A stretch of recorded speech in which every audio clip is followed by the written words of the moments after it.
Samantala, si Starya ay nagpatayo ng barrier cage gamit ang kanyang barrier arts. Niloko siya ni Osora upang pumunta sa madilim na kagubatan, kung saan may kalamangan ito laban sa kanya. Ngunit naniniwala si Starya na maaari niyang gawing teritoryo ang kagubatan, dahil halos handa na ang magic circle para sa teleportation. Kailangan lang nilang patuloy na patayin ang mga dragon at mabuhay hanggang sa magawa nilang makatakas. Sa kasamaang palad, nalaman ni Osora ang plano nila. Alam nitong ginagamit nila ang dragon magic upang mag-teleport. Sa gitna ng madilim na kagubatan, ginagamit ni Starya ang kanyang kakayahan upang makita ang mga aura ng mga bagay sa paligid. Kitang-kita niya ang mga dragons bilang itim na mga kumpol na kapansin-pansin sa dilim, ngunit hindi niya nakikita ang eksaktong ginagawa nila. Samantala, napansin niyang may paparating na hukbo ng mga zombies, mga inosenteng tao na nilikha ni Osora upang guluhin ang kanilang plano. Alam ni Osora na ang magic circle ay nakakonfigure upang i-teleport ang lahat ng nasa loob ng area nito ng sabay-sabay, kaya't dinobol niya ang kanilang bilang upang mapilitan ang grupo na mas kumayad sa pagkuha ng dragon magic. Naiinis si Starya at inutusan ng kanyang squad na maging alerto sa anumang kakaibang nangyayari sa kagubatan at umatake. Ngunit bago niya matapos ang utos, bigla silang inatake mula sa itaas.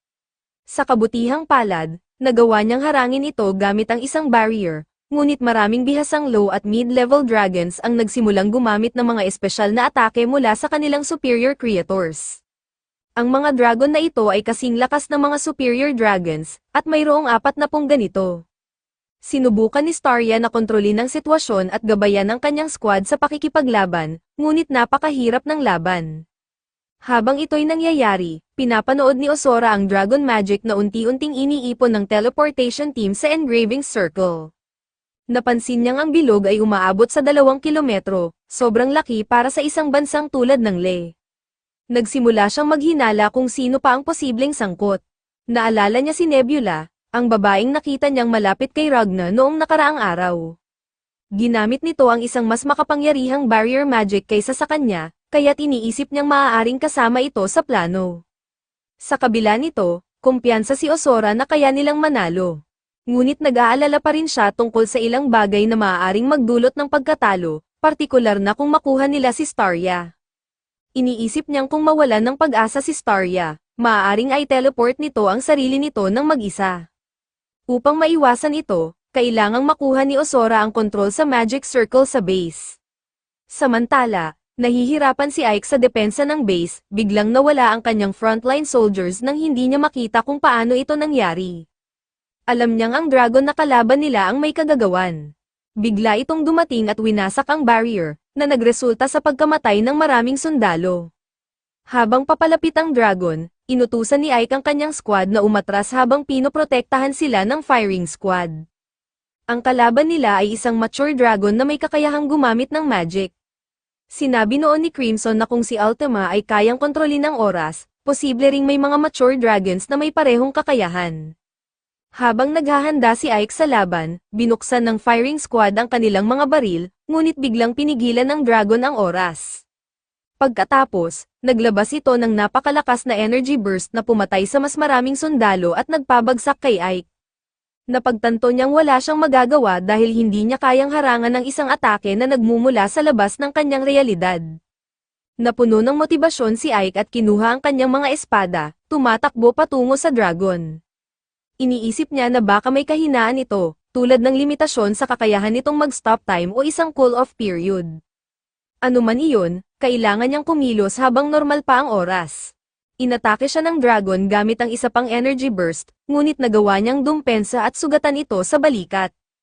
Tumalon ang dragon pabalik at sinubukang mag-stop time muli, ngunit dumating si Crimson, na napagkamalan ng dragon na si Ultima. Naghagi si Crimson ng isang bola, na lalong nagpagulo sa dragon. Nalilito kung dapat ba nitong seluhin ang bola, nag-stop time ito, na nag-activate sa bola bilang isang flashbang na naglabas ng matinding liwanag ng araw. Nasunog ang dragon at nagsimulang sumigaw sa sakit hanggang sa tuluyang maging abo. Bumalik sa normal ang oras, ngunit nalito sina Ike at ang iba pa dahil sa epekto ng nakakasilaw na liwanag. Ipinaliwanag ni Crimson kung paano niya napabagsak ang dragon. Ang bola ay nag-iimbak ng sikat ng araw na karaniwang nagfa-flash ng isang saglit. Ngunit dahil ito'y naka-activate lamang kapag nag-stop time, tumagal ang epekto nito, na nagdulot ng matinding pagkasunog sa dragon at pinigilan itong gumawa ng kahit ano. Biglang may nagsalita, at hindi nakilala ni Ike ang boses. Nang tanungin niya kung sino iyon, inamin ni Crimson na isa ito sa 1,500 sibilyan na kanyang in-recruit. Desperado silang lumaban, kaya binigyan niya sila ng mga sandata at ginamit ang hypnosis upang makipaglaban. Sinubukang tutulan ito ni Ike, ngunit high-hypnotize din siya at ang kanyang squad. Napagtanto ni Crimson na nalaman ni Alto Zora ang kanilang plano at sinabutahe ito, kaya't kinailangan niyang gumawa ng mabilis na backup plan. Ginamit niya ang mga hypnotized na sibilyan upang labanan ang mga zombies at bawasan ang bilang ng mga tao sa epekto ng teleportation circle. Biglang naramdaman nila ang pag-atake ng 13th Sith ng Winged Bloodline, sinusubukang sirain ang pader papunta sa teleportation room. Tinamaan ito ng maraming barrier, na nagdulot ng pagkabigo at pagtili nito.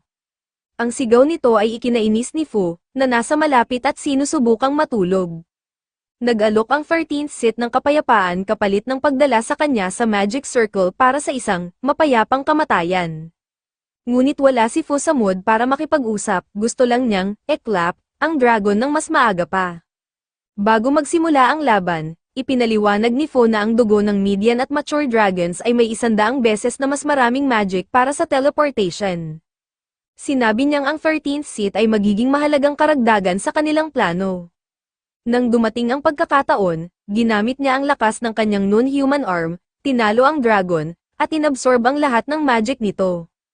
Sa simula, nasiyahan siya sa kanyang nagawa, ngunit biglang sinaktan siya ng kanyang koponan, sinasabing nawalan siya ng kontrol sa kanyang hindi pangkaraniwang braso. Lahat ito'y nakita ni Crimson, na labis na humanga sa lakas ni Fu. Naging interesado si Crimson sa unit ni Fu at nais niyang kontrolin ang mga ito ng may minimal na pinsala. Habang nangyayari ito, biglang pumasok ang ilang ugat ni Volto Zora sa lugar, ngunit mabilis itong tinapos ng mga hypnotized na sibilyan. Inutusan ni Crimson ang lahat na magmadali at lisanin ang lugar. Samantala, sa kagubatan, tuloy ang matinding labanan. Ang squad ni Starya ay nahihirapan dahil ang mga wind-using dragons ay ginugulo ang kanilang air force, pinapabagsak sila. Gumamit si Starya ng taktika upang itapon ang ilang sundalo sa ere upang sirain ang mga barrier ng dragon at atakehin ang mga ito. Gayunpaman, isa sa mga dragon ang tumagos sa barrier cage at sugatan siya ng hindi niya inaasahan. Lihim na inasahan ni Osora ang pagkabigo ni Starya dahil alam niyang hindi sapat ang karanasan nito sa malalaking laban. Napagod na si Starya mula sa sabay-sabay na pag-uutos ng depensa at opensa, na hindi niya namalayang masyado ng nakakapagod. Habang iniisip ni Osora na tapos na ang laban, binalaan siya ni Terra tungkol kina Ragna, Shin, at Garm, na nasa kanyang likuran. Bagamat nawalan na siya ng ikatlong bahagi ng kanyang hukbo, naniniwala pa rin si Osora na mananalo sila kung madaragdagan nila ang kanilang bilang. Samantala, sina Ragna at ang iba pa ay hirap na makalapit kay Terra dahil sa walang katapusang pagdami ng mga inferior dragons. Lahat sila'y pagod na pagod at halos walang pagkakataong makahinga. Si Ragna, na mukhang malapit ng mamatay, ay patuloy pa ring tumatakbo pasulong at pinuputol ang mga dragon, hindi humihinto para sa kahit ano. Ang determinasyon niya ay nagbigay inspirasyon kay Shin na panatilihin ang kanyang bilis. Sa loob, nararamdaman ni Ragna ang matinding sakit, hindi siya makalanghap ng maayos, nilalamig siya, at gusto na niyang tumigil. Ngunit alam niyang hindi niya magagawa dahil gusto niyang protektahan ang lahat ng mag-isa. Ang sinabi ni Shin tungkol sa pagiging bayani ay tumama ng husto sa kanya, ngunit sa kabila nito, pakiramdam niya ay bahagyang gamaan ang kanyang kalooban. Bigla silang huminto sa harap ng isang hukbo ng mga dragons, ngunit agad na sumugod si Ragna at tinapos ang mga ito, na labis na ikinamangha ni Shin at Garm. Kahit mukhang malapit nang mamatay si Ragna, ang kanyang mga galaw ay napakahusay pa rin. Napagtanto ni Alto Zora na nagkamali siya sa pagtansya kay Ragna. Ang kanyang kakaibang pagpupursige ay nakakatakot at nagpaparamdam kay Alto Zora na ang pagkatalo ay papalapit. Ngunit ito ay okay lang sa kanya dahil marami na siyang natutunan tungkol sa daloy ng aura, Silverine, at Dragons, magical power. Ang Silverine, na nilikha upang labanan ng magic, ay kayang magputol at magyelo ng lahat ng kapangyarihan ng magic. Habang papalapit ang mas maraming dragons, ginamit ni Ragna ang ilang segundo bago sila dumating upang gawing mas mahusay ang kanyang kakayahang magyelo gamit ang Silverine. Pinagsama niya ang kanyang kapangyarihan at karanasan mula sa kanyang hinaharap na sarili, at sa pamamagitan ng imahinasyon, pinadaloy niya ang Silverine mula sa dulo ng kanyang espada. Isang galaw lamang, at nawasak ang lahat ng mga dragon sa paligid nang hindi man lang tinatamaan ng espada. Samantala, nagagalit si Terra sa patuloy na pagtitiis ni Ragna, natatakot na baka ma-inspire din ang iba dahil dito. Ngunit sinabi ni Alto Zora na hindi na iyon mahalaga dahil halos tapos na si Starya. Sugatan at nakahandusay si Starya, hindi na makagalaw. Habang sinusubukan siyang atakehin ng mga dragons, sinagip siya ni Christopher, isa sa mga sundalo. Sinabi niyang pumunta sa northwest, kaya binuhat siya ni Christopher at tumakas. Bago ito, humingi si Starya ng tulong kay Crimson upang matukoy ang lokasyon ni Ozora. Bagamat delikado, inakala ni Crimson na nasa loob ng 1 kilometro mula sa base si Alto Zora. Sa impormasyong ito, naisip ni Starya na inilayo ni Terra si Ragna mula sa lokasyon ni Alto Zora.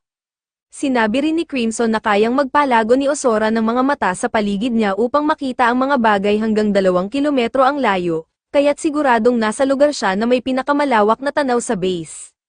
Pinatalas ni Starya ang kanyang pandama at natukoy ang lokasyon ni Alto Zora. Napagtanto ni Ozora na natagpuan siya, kaya't nagpakawala siya ng knuckle-alasong gas upang pigilan si Starya. Biglang lumitaw si Nazarena sa likod ni Ozora at inatake siya, winarak ang ulo at puso nito. Ngunit nanatiling nakatayo ang katawan ni Ozora, isa pala itong fake body. Nagpa siya si Nazarena na iwan ang natitira kay Starya, na nagpapasalamat sa kanya sa pagtulong. Natuklasan ni Starya na ang tunay na Ozora ay nasa 100 metro sa ilalim ng lupa. Gamit ang lahat ng kanyang lakas, inutusan niyang hilahin ang lupa upang ilabas si Ozora at inutusan si Christopher na ihagis ang espada sa kanya. Habang nagsisimulang magpanik si Alto Zora, humiling siya kay Terra na bombahin ang kagubatan gamit ang kanyang mga cannons. Sa puntong iyon, nakita ni Ragna at ng iba pa si Terra, at napansin din sila nito. Inihanda ni Terra ang kanyang mga cannons at sinimulang paputukan sila. Habang sinusuri ni Alto Zora ang lugar, nakita niya si Starya na sugatan at nakahandusay sa lupa. Nagmanifest siya ng katawan sa harap niya at pinuri siya at ang kanyang unit sa kanilang naunang pagsisikap. Bago ito, nabanggit ni Crimson ang tungkol kay Princess Lucia, isang kilalang bayani na nakamit ang maraming tagumpay sa militar. Dahil dito, itinuring ng mga Salarians na isa siyang himala, at kalaunan ay naging isang Dragon Scourge. Maraming naniniwala na si Starya ay reinkarnasyon ni Lucia. Dati naglingkod si Alto Zora kay Lucia bilang tao at napanatili ang kanyang mga alaala kahit naging dragon na siya. Dahil dito, hinikayat ni Crimson si Starya na patuloy na lumaban. Alam niyang ang presensya niya ay magpapabaliw kay Alto Zora dahil sa pagkakahalintulad niya kay Lucia. Sinubukan ni Alto Zora na kumbinsihin si Starya na sumali sa Winged Bloodline upang hindi siya mamatay, at sinabi pa nitong iyon din ang nais ng kanyang mga sundalo para sa kanya. Nang magising si Starya, napagtanto niyang nagsisimulang ikumpara siya ni Alto Zora kay Lucia. Ibinunyag niya na kaya niyang kontrolin ang Silverine, na ginawa upang labanan ng magic. Sinabi niyang hindi siya maaring tumapat sa kanya bilang isang general, ngunit mas malakas ang kanyang kalooban sa Realm of Resistance. Gumawa siya ng maraming barriers at nag-conjure ng malaking sibat na tumagos kay Alto Zora, naipako siya sa isang puno. Bagamat nagyelo si Alto Zora, nagpalago siya ng bibig sa kanyang noo upang makapagsalita pa rin. Sa kanyang desperasyon, nilason niya si Starya, ngunit agad siyang inilayo ng 2 sundalo. Mas pipiliin nilang mamatay si Starya kaysa mapunta siya kay Alto Zora. Dumating si Christopher at binunot ang sibat mula kay Alto Zora, na naging sanhi ng pagkapira-piraso nito. Sa telepathic na komunikasyon, pinaalalahanan ni Starya ang kanyang unit na ipunin ang kanilang kalooban upang gamitin niya ito bilang enerhiya para sa sibat. Sa wakas, nagawa niyang ituon ang lahat ng lakas ng kanyang mga sundalo sa sibat at inutusan si Christopher na ihagis ito kay Terra. Agad binalaan ni Alto Zora si Terra tungkol sa paparating na panganib. Sinubukan ni Terra na kontrahin ito gamit ang kanyang cannon, ngunit nagbanggaan ang 2 atake na lumikha ng napakalaking pagsabog ng apoy at Silverine. Sa kabila nito, Naputol ng sibat ang cannon habang lumalakas ang kalooban ng mga sundalo. Biglang lumitaw si Alto Zora mula sa ilalim ng lupa bilang isang halimaw at tinangkang atakehin si Starya, ngunit sinagip siya ni Nazara. Tumagos ang sibat kay Terra, at nahuli ito ni Ragna. Pinagsama niya ang sibat sa kanyang kamay at naglabas ng napakalaking silverine kay Terra. Sinubukan ni Terra na gamitin ang kanyang cannon, ngunit huli na ang lahat. Pagbagsak ni Ragna kay Slime, nag-alala siya na baka pinasabog ni Terra ang sarili nito upang makaiwas sa silverine. Hiniling niya kay Slime na dalhin siya kay Terra upang tapusin ang laban. Samantala, nagpanik si Alto Zora at tinawag si Terra, takot na baka patay na ito. Tumugon si Terra, sinasabing malapit na siyang mamatay, ngunit nais niyang isama ang mga kalaban sa kanyang pagkamatay. Malungkot na inutusan ni Alto Zora si Terra na pasabugin ang sarili nito muli upang maging makabuluhan ang kanyang kamatayan. Nagpaalam ang dalawa, at iniwan ni Alto Zora ang lugar. Itinodo ni Terra ang lahat ng kanyang lakas sa huling atake, na nagdulot ng isang napakalaking pagsabog. Sa kabutihang palad, dumating si Ragna sa tamang oras upang harangin ito gamit ang napakaraming silverine. Sa malayo, nakita ng mga sundalo ang pagsabog, at sinabi ni Starya sa kanila na si Ragna ang pumipigil dito, kung mabaygo siya, tiyak na mamamatay silang lahat. Patuloy na nilalabanan ni Ragna ang lakas ng pagsabog, ngunit unti-unti siyang napaatras. Gusto niyang dagdagan pa ang kanyang lakas, ngunit alam niyang babasag ang kanyang espada. Nakita ito ni Starya at napagtanto na ang problema ay ang kanyang espada. Bagamat nakakaramdam ng pagkatalo, hindi siya sumuko. Iniwan niya ang kanyang katawan at ginamit ang kanyang diwa upang suportahan si Ragna. Nilagay niya ang kanyang kamay sa kamay ni Ragna, pinatibay ang espada upang magtagal pa ito ng kaunti. Hiniling niya kay Ragna na gamitin ang lahat ng kanyang lakas. Nararamdaman ni Ragna ang init ng suporta ni Starya at ng determinasyon ng kanyang koponan. Pinagsama nila ang kanilang lakas, pinalawak ang sakop ng silverine, at nagyelo ang malaking bahagi ng pagsabog. Sa kasamaang palad, nilamon ng pagsabog ang silverine at mas tumindi pa, nakatuon na lamang sa kanilang dalawa. Ibinunyag ni Ragna na may natitira siyang alas, binitiwan nilang dalawa ang espada, at sinabi ni Ragna na may espada siya sa loob ng kanyang katawan. Humingi siya ng tulong kay Starya upang ilabas ang kanyang tunay na lakas. Sa proseso, nakita ni Starya ang mga alaala ng malungkot na hinaharap ni Ragna, na nagpaiyak sa kanya. Ginamit ni Ragna ang kanyang Silverine Battle Arts, habang ginamit naman ni Starya ang kanyang kakayahang hubugin ang Silverine upang ganap na palayain ang kanyang kapangyarihan. Habang nagmumuni-muni si Ragna, napagtanto niyang kailangan niyang hulihin ang lahat ng dragon ng mag-isa, ngunit ngayon ay nararamdaman niya ang isang bagong pag-asa sa kanyang puso. Inipon niya ang lahat ng kanyang lakas sa kanyang kamao at inihampas ito sa espada, na naglabas ng napakalaking lakas patungo sa pagsabog at lagpas pa roon. Sa malayo, hindi makapagsalita si Alto Zora, namangha sa nakita niya. Ganap nang nagyelo ang pagsabog, at nakatayo si Ragna sa harap nito kasama si Starya at Slime, na humahanga sa kanya. Naalala ni Starya ang hinaharap ni Ragna at napaiyak siya. Galit siya na, sa kabila ng kanyang lakas at kagandahan, magiging mag-isa si Ragna sa hinaharap, isang bagay na hindi niya matatanggap. Habang lumuluha pa rin, naantig si Ragna at nagpasalamat sa kanya sa pag-abot sa kanyang hinaharap na sarili. Nagpasalamat din si Starya kay Ragna sa pagtulong sa kanilang unit na makamit ang tagumpay, at inamin niyang napakaganda ng huling atake nito. Bago bumalik si Starya sa kanyang katawan, tinanong niya si Ragna na iwan na si Crimson at sumama sa kanya.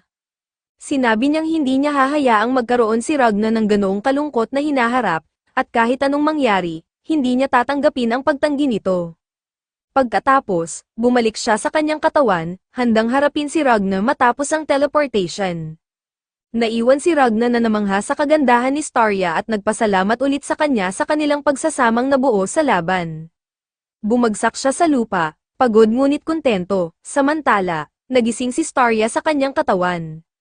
Nang ma-activate ang magic circle para sa teleportation, lahat sila ay nakaramdam ng saya at ginhawa, sa wakas, nagtagumpay sila. Biglang naputol ang kasiyahan ng lahat nang si Starya ay bigla ang mawalan ng ulo dahil sa atake ni Waltzy. Agad niyang ibinalik ang ulo nito sa lugar at inilipat ang atensyon kay Ragna, na napilitan muling lumaban. Sa gitna ng laban, napatay niya si Slime bago pa ito makakilos. Si Ragna, bagamat nasa hangganan na ng kanyang lakas, ay kinailangan pang pilitin ang sarili upang ipagpatuloy ang laban, dahil ito na ang final boss. Samantala, sa kabisera, nagsimulang mag-alala si Nebule dahil umalis si Wolfway, ngunit tiniyak ni Ultima na sumama ito sa labanan at walang dapat ipag-alala, hindi matatalo ni Wolfway ang isang mahinang kalaban tulad ni Ragna. Habang nagaganap ang laban, naalala ni Ragna ang sinabi noon ni Crimson tungkol sa Claude Monarch, na hindi ibinabahagi ang dugo nito sa kanyang mga tagasunod. Sa halip, binibigyan niya sila ng mga Claude weapons, at si Walter Comway ay nagnakaw ng isa sa mga ito. Dahil dito, sinabi ni Crimson na huwag labanan si Walter Comway. Ngunit nakalimutan ito ni Ragna kaya't ipinagpatuloy niya ang laban. Si Walter Comway ay masyadong mabilis, paulit-ulit na umatake na walang iniiwang pagkakataon para kay Ragna. Ngunit nagawa ni Ragna na tumagal, sinagot ang kanyang atake gamit ang isang matinding headbutt, at napugutan ng ulo si Walter Comway. Agad namang nag-regenerate si Walter Comway at gumanti ng malupit na suntok, na itinapon si Ragna sa lupa, sinundan pa ng isang electric shock na halos lumubog sa lupa si Ragna. Tumayo si Ragna, gamit ang kanyang espada upang bumawi ng atake, ngunit nabasag ito ng kalaban, na agad siyang tinadyakan pabalik sa lupa. Bago pa siya makabangon, muling umatake si Walter Comway. Sa kabutihang palad, nagawa ni Ragna na harangan ito gamit ang piraso ng espada at isang bola ng Silverine Energy, na nagresulta sa pagkasugat ng kamay ni Walter Comway. Habang umatras si Walter Comway, kinonsentre ni Ragna ang kanyang Silverine sa kanyang kamay, handang gamitin ito upang sugatan ang kalaban kapag lumapit ito. Inihagis niya ang isa pang espada, ngunit nabasag ito nang tamaan si Walter Comway. Nang ilabas ni Walter Comway ang kanyang Claude weapon, bumagsak si Ragna sa lupa, hindi makagalaw kahit anong pilit. Sa kanyang kawalan ng pag-asa, narinig niya ang boses ni Starya, na gumising sa kanya sa isang tila abandonadong lugar. Nakita niya si Starya, kaya't agad siyang tumakbo sa kanya, hinawakan ang kanyang mga balikat, at paulit-ulit na tinawag ang kanyang pangalan. Hindi siya makapaniwalang buhay pa si Starya, habang si Starya naman ay namangha na napakalapit ni Ragna sa kanya. Inutusan siyang tawagin siya sa kanyang palayaw na Leia, na agad namang sinunod ni Ragna, nagdulot ito ng kilig kay Starya. Ipinahayag ni Ragna ang gulat na nagtagumpay ang teleportation at tinanong ang tungkol sa iba. Inakay siya ni Starya papunta sa kanilang lokasyon ngunit biglang huminto, sinasabing hanggang doon na lamang siya.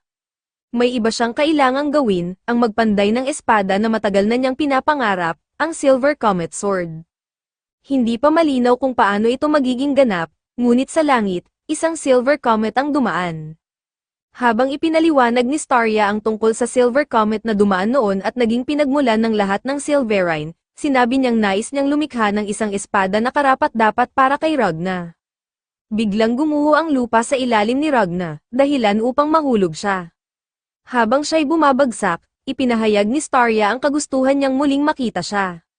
Sumigaw si Ragna, ngunit nagising siya mula sa panaginip, nalulugod na kahit paano ay nararamdaman pa rin niya ang presensya ni Starya. Habang iniikot niya ang paningin, napansin niyang siya'y nakabenda at nasa loob ng isang tent kung saan natutulog ang ilang sundalo. Lumabas siya at nakita na nasa isang kampo siya sa parehong abandonadong lugar mula sa kanyang panaginip. Naroon din si Slime, sinusubukang pasayahin ang mga sundalong nalulumbay sa kanilang pagkatalo. Lumapit si Ragna, at natuwa si Slime nang makita siyang gising na. Dinala siya ni Slime sa mga Celerian Coolies, na nagtangkang pagalingin siya kahit mahirap ito dahil sa reaksyon ng kanyang Silverine sa magic. Nagulat si Ragna nang makita ang mga Coolies, nakahawig ni Tomoa. Agad siyang nagdesisyon na patayin ang isa sa kanila, ngunit pinigilan siya ni Ike, na ipinaliwanag na nagtatrabaho ang mga Coolies para sa Celerian Church. Kailangan pa ring linawin ng mga Coolies kung bakit sila lahat ay mukhang si Tomoa. Ipinaliwanag na ang pinakamalalakas na Dragon Hunters ay miyembro ng grupong Dragon Scourge, isang elite na grupo na nilikha ng Celerian Church, na sumasamba sa araw na Diyos. Ang bawat miyembro ay binibigyan ng titulong Saint, at isa sa mga santo ay si Karula, na may kapangyarihang kontrolin at manipulahin ang oras. Napaka-espesyal ng kakayahan ni Karula kaya't nagdesisyon ang simbahan na gumawa ng hukbo ng kanyang mga clone matapos siyang mamatay. Ginamit ang mga Carula clones bilang mga manggagamot, kahit pa nga kayang buhayin ng mga sundalong lumalaban sa mga dragon. Ngunit hindi perpekto ang mga clone, karaniwang tumatagal lamang sila ng 4 na taon, dahil nababawasan ang kanilang lifespan tuwing ginagamit nila ang time magic. Ang karamihan sa mga clone ay may kaunting kapangyarihan kumpara sa orihinal, ngunit si Clone 19,835 ay isang eksepsyon. Si Clone 19,835 ay may damdamin at kakayahang gamitin ang lahat ng kapangyarihan ni Carula, na nagbigay sa kanya ng mas mahabang buhay. Siya ang naging pinuno ng isa sa mga frontline bases ng simbahan. Isang araw, nagkasala si Carula sa pinakamalaking paraan, pinagaling niya ang isang batang dragon na naging sanhi ng lagim sa simbahan. Makalipas ang 8 taon, nagpakita ang araw na Diyos upang parusahan siya. Sinira ang lahat ng kulis na ginawa pagkatapos niya, at siya'y hinatulang bitayin. Sa biglang pag-freeze ng oras, lumitaw ang isang batang bersyon ni Carula at inalok siyang maging lingkod nito. Ang batang iyon ay ang Dragon God, na walang pisikal na anyo at nagbabago depende sa nais ng kanyang mananampalataya. Ayaw ni Carula na mamatay at nais niyang mailigtas, kaya pumayag siyang maging lingkod ng Dragon God. Binuhusan siya ng dugo ng dragon at ginawang Dragon Monarch, na may kapangyarihang halos kapantay ng Dragon God. Kasama nito, binigyan siya ng bagong pangalan, Tamoa. Naging pinuno siya ng grupong Blood of the Wing, ang 13 Dragon Monarchs na nagsimulang patayin ang sangkatauhan dahil iniutos ito ng Dragon God. Nagsimula ang lahat dahil sa pagmamahal ng Dragon God sa isang tindahan ng pastry sa lungsod ng Dapo, sa kaharian ng Le. Pinrotektahan ng Dragon God ang lungsod mula sa mga pag-atake ng dragon upang mapanatili ang kanyang paboritong tindahan ng pastry. Sa kasamaang palad, ang pastry shop na mahal ng Dragon God ay ninakawan at tuluyang nagsara. Dahil dito, nalungkot ng sobra ang Dragon God, nagwala tulad ng isang bata, at nagdesisyong wasakin ang buong kaharian.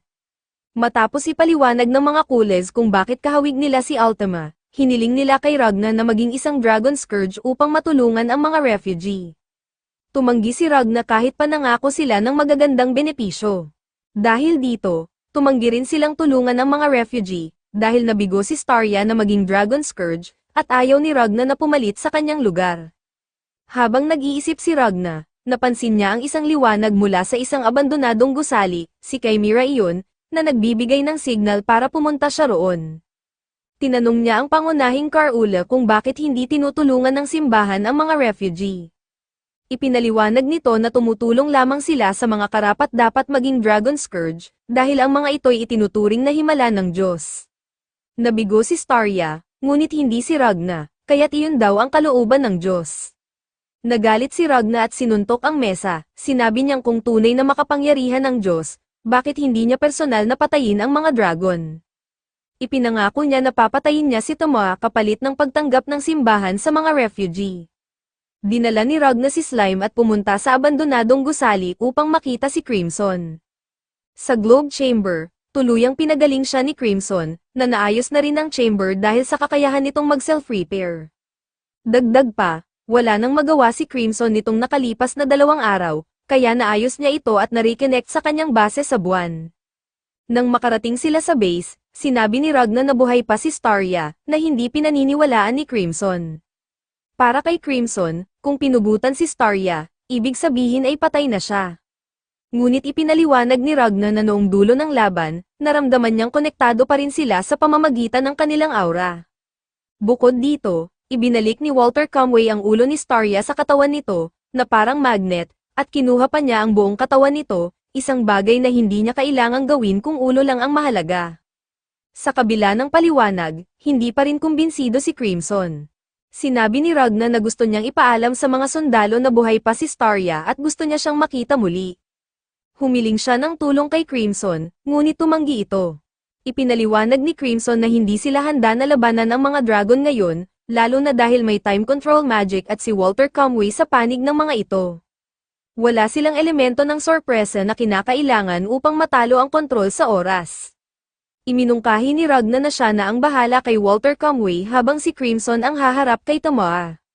Ngunit sinabi ni Crimson na kailangan niya ng oras upang maghanda, at wala silang mapapala sa pakikipaglaban ngayon.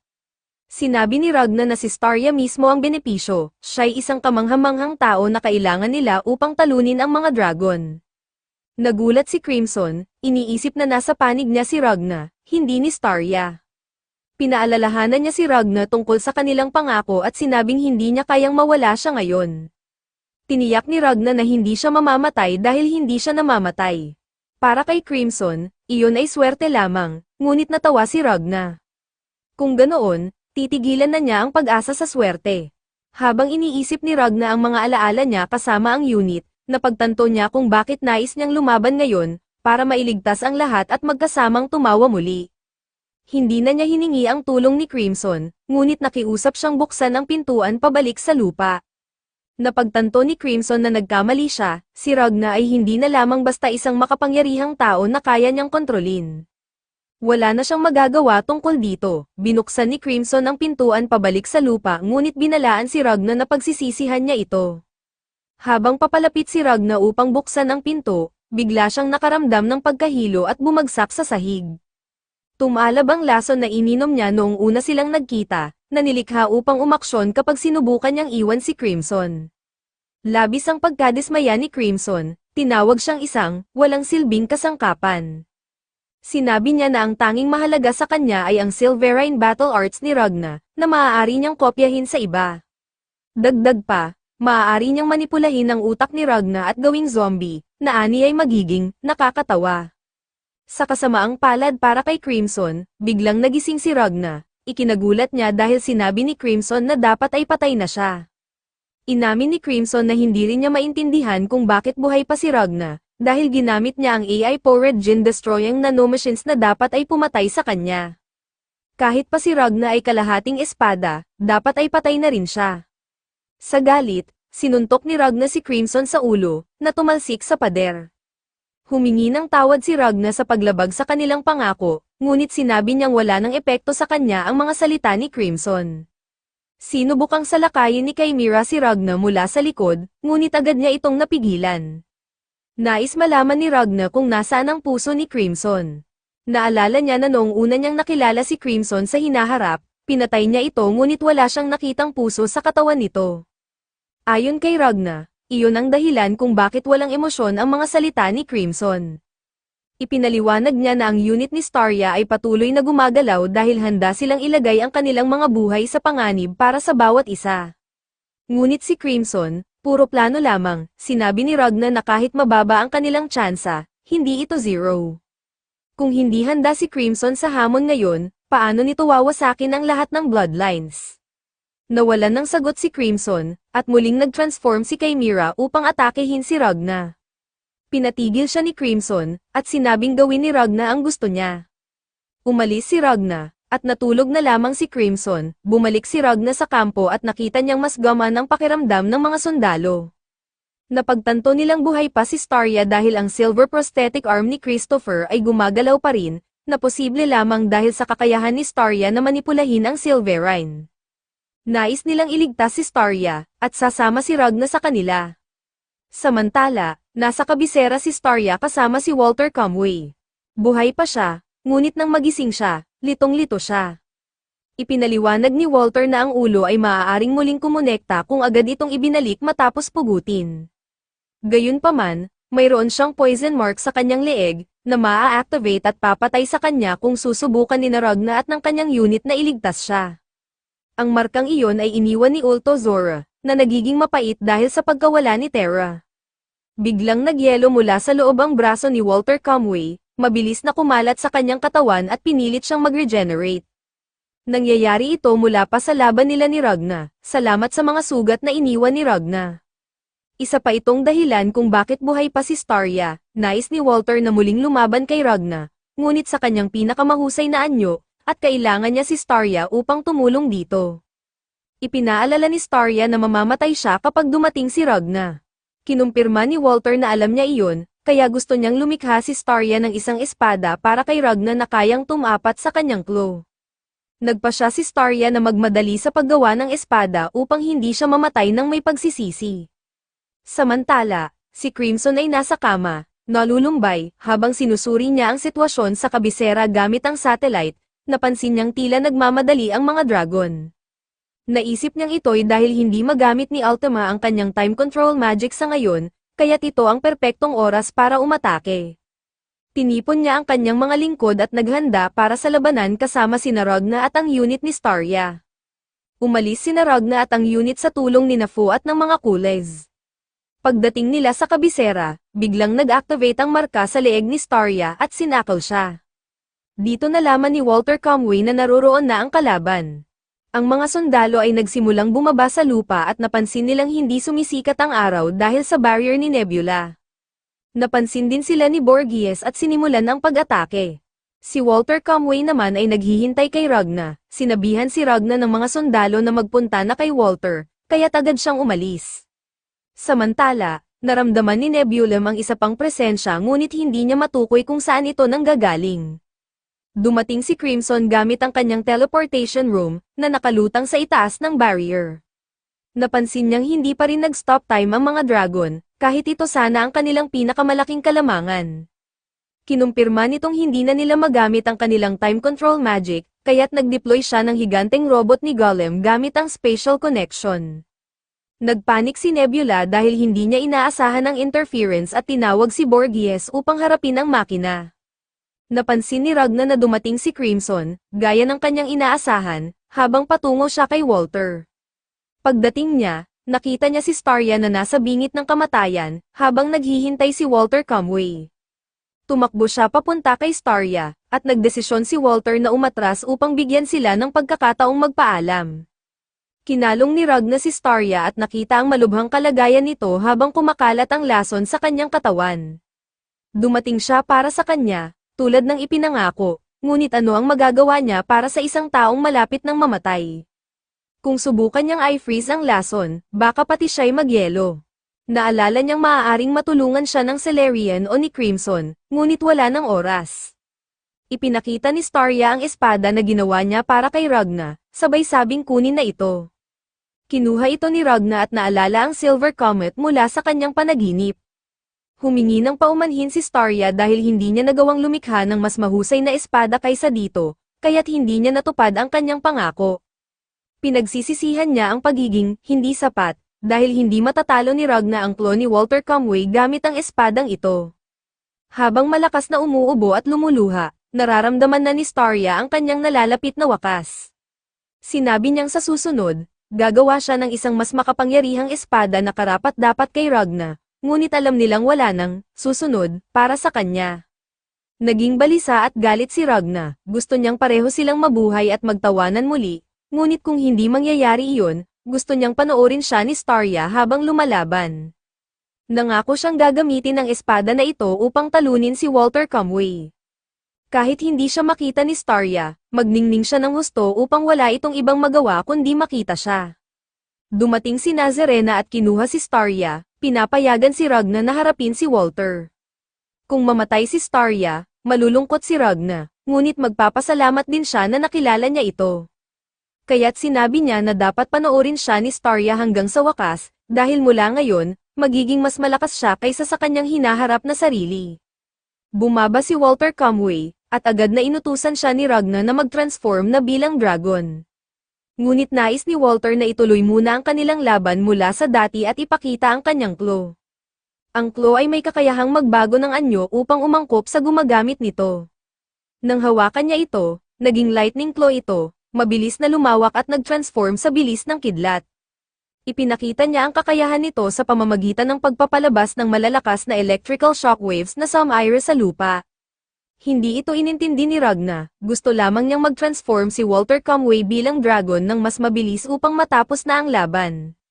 Si Walter Comway ay agad nagpakawala ng isang atake, ngunit mabilis itong na-freeze ni Ragna, kasama na ang braso ni Walter, gamit lamang ang isang kamay. Agad siyang sumugod at pinutol si Walter Comway sa dalawa, na labis na ikinatuwa nito. Inilagay ni Ragna ang espada sa kanyang likod, naglalabas ng nakasisilaw na liwanag, at hinamon si Walter na mag-transform sa kanyang pinakamalakas na anyo upang mapatunayan na kaya niya itong talunin ng buong lakas. Ang espada ay nagningning palalo, bahagyang iniangat si Ragna mula sa lupa, tila isang Diyos. Natatawa si Walter Comway habang nagre-regenerate, at sinimulang ikumpara ang kanilang mga sandata. Ang claw niya ay nagiging 100% sa kamay ng gumagamit, ngunit ang espada ni Ragna ay dinadala ang gumagamit sa 120%. Sa wakas, naging seryoso si Walter Comway at nag-transform sa isang dragon. Sinubukan niyang atakehin si Ragna, ngunit hinarang ito ni Ragna gamit lamang ang kanyang mga kamay, na nagpakawala ng napakaraming silverine, na nagdulot ng gulo sa paligid. Dahil dito, iniutos ni Ragna kay Nazarena na dalhin si Starya palayo. Nagpadala pa siya ng espada upang tulungan silang mabilis na makalayo. Bumalik ang atensyon ni Ragna kay Walter Comway at sumugod siya sa close combat, pinapalo siya ng mas maraming silverine na bahagyang nagpatulak sa dragon. Sinagot ito ni Walter Comway gamit ang claw, na nagdulot ng struggle sa kanilang dalawa. Nakahanap ng pagkakataon si Walter Comway at sinaktan si Ragna gamit ang buntot nito, tinapon siya sa lupa. Pinalawak niya ang claw upang atakehin si Ragna mula sa malayo, ngunit mabilis itong nakaiwas at tumayo ulit. Muling sumugod si Walter Comway, at nagpatuloy ang kanilang labanan hanggang sa nagkaroon ng upper hand si Walter. Lumusat siya sa likuran ni Ragna at nagpakawala ng atake. Sa kabutihang palad, inactivate ng espada ni Ragna ang isa sa mga barrier na ginawa ni Starya, na hinarang ang atake. Gayunpaman, nagawa pa rin ni Walter Comway na itapon si Ragna sa lupa at ipako siya gamit ang claw. Sinubukan ni Ragna na i-freeze ang claw habang naghahanda si Walter Comway ng isang electrical energy ball. Nagawa ni Ragna na alisin ang claw sa oras at harangin ang bola gamit ang isang kamay. Ang kabilang kamay naman niya ay ginawang espada at pinutol ang bola sa kalahati, pagkatapos ay sinugod si Walter Comway sa ere at pinutol ang braso nito. Bago makapag-regenerate, bumawi si Walter Comway at patuloy silang nagpalitan ng atake. Sa labas ng barrier, pinapanood ni Nazarena si Ragna habang buhat niya si Starya. Namamangha siya sa liwanag ni Ragna, ngunit sinabi ni Starya na tigilan na ang pagsasayang ng oras sa isang taong malapit ng mamatay at umalis na siya. Naging balisa si Nazarena nang mapansin niyang hindi na tumutugon si Starya. Iniwan niya ito sa lupa, nagpaalam, at umalis. Samantala, nararamdaman pa rin ni Nebula ang presensya ni Crimson, na naglagay kay Ultima sa isang alternatibong espasyo. Nababahala siya na baka naroon si Crimson upang kontrolin ang espasyong iyon. Nagsimula ng mag-cast ng spell si Crimson upang sirain ang mga barrier ni Nebula. Nataranta si Nebula dahil sobrang bilis ni Crimson, nasira niya ang lahat ng kanilang pinaghirapan sa loob ng ilang segundo. Gayunpaman, naisip ni Nebula na kailangan niyang magporsige at gumawa ng mas mahusay na firewall upang pigilan ang mga plano ni Crimson. Sa kasamaang palad, biglang lumitaw si Smile at nilamon siya. Tagumpay si Crimson sa pagwasak ng lahat ng mga barrier at nakapasok sa alternatibong espasyo. Tahimik siyang naglakad papunta kay Ultima, na nakatalikod, at tinutok ang baril sa kanya. Bago siya makabaril, sumigaw si Nebula ng pangalan ni Ultima upang bigyan siya ng babala. Nabigla si Ultima at tumingin pabalik, ngunit nabaril siya ni Crimson sa balikat. Ginamit niya ang dugong ito upang lumikha ng apoy at itapon ito kay Crimson, ngunit naiwasan ito ni Crimson at tumalon sa ibang platform. Agad niyang in-access ang sistema ng espasyo at binago ang bilis ng oras sa loob, sabay ikinandado ang kanilang dalawa sa espasyo. Gusto niyang pigilan si Ultima na gumamit ng magic sa labas. Napansin ni Ultima na hindi gumagaling ang kanyang sugat at naalala ang sinabi ni Walter Comway na magalit sa ganitong mga sitwasyon. Dahil dito, nagalit siya at nag-transform sa kanyang dragon form. Bago ito, kinuha ni Crimson ang kanyang heart na matagal na niyang itinago. Lumitaw ang kanyang monarch version at hiniling na pag-usapan ang desisyon na ito. Dumating din ang mga personalidad niyang sina Ellis at Veronica, na parehong hindi maintindihan kung bakit niya ito ginagawa. Subalit, desidido si Crimson na si Ragna ay karapat-dapat pag-alayan ng kanyang buhay. Kahit hindi niya mabawi ang 10% ng kanyang kapangyarihan sa paggamit ng kanyang puso, sapat ito upang madaling matalo si Ultima. Ibinalik niya ang puso sa tamang lugar, na nagdulot ng pagsanib niya sa kanyang monarch form. Ngayon, kaya na niyang ilabas ang tunay niyang lakas laban kay Ultima. Pinaputukan siya ni Ultima ng energy beams, ngunit naiwasan ito ni Crimson. Gumamit siya ng kanyang mga flashbangs, ngunit dahil sa mabagal na oras sa espasyo, bahagyang nagningning lamang ang mga ito. Nagtago si Ultima sa likod ng isang shield, ngunit pinaputukan siya ni Crimson. Tumalbog ang mga bala sa shield, kaya ginamit ni Ultima ang kanyang buntot upang salakayin si Crimson. Naiwasan ito ni Crimson at ipinaliwanag kung paano niya nilikha ang mga bala upang talunin ang sarili niya. Ang mga ito ay nakakapigil ng daloy ng dugo at nagpapawalang bisa ng magic. Dahil parehong gumagamit ng time control si Crimson at Ultima, magkatulad ang kanilang daloy ng dugo, kaya't magiging epektibo rin ang bala kay Ultima. Pinaputukan muli ni Crimson si Ultima ng isang bala na pinabilis ng 50 beses. Habang bahagyang nagningning muli ang mga flashbangs, nasugatan si Ultima at ang balay tumama sa kanyang pakpak, nawasak ang kanyang shield, at nahulog siya sa isang sirang haligi. Sumunod si Crimson at pinabilis ang isa pang bala habang si Ultima ay naglabas ng matinding enerhiya sa takot. Samantala, sa labas ng espasyo, kinalaban ni Christopher at Fu si Altozora. Bago siya tuluyang natalo, ginamit ni Altozora ang kanyang lihim na sandata upang atakehin sila. Ngunit mabilis na dumating si Ike at in-freeze siya bago niya magamit ang kanyang buong lakas. Patuloy ang laban ni Crimson kay Ultima at napagtanto niyang masyadong malakas ang mga energy bursts nito. Bagamat siya ang pinakamahina sa mga Monarchs, napakalaki ng reserba niyang magic, kaya niyang talunin ang karamihan sa mga superior dragons sa pamamagitan ng sunod-sunod na atake.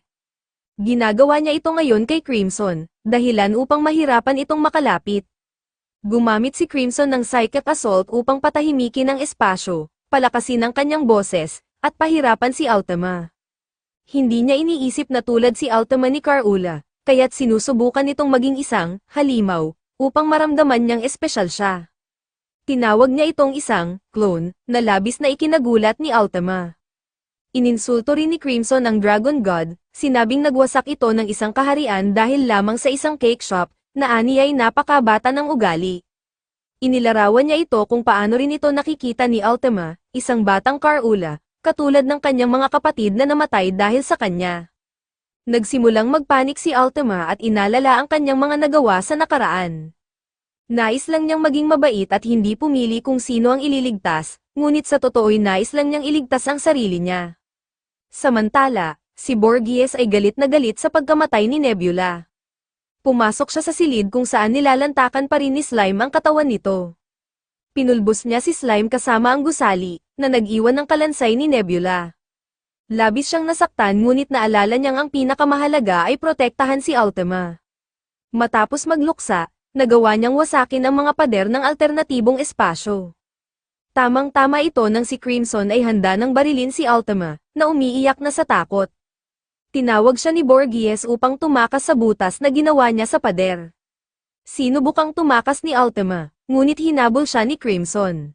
Nagpakawala siya ng mga energy bursts upang pigilan ito, ngunit naiwasan lahat ni Crimson habang patuloy na nagpaputok ng baril.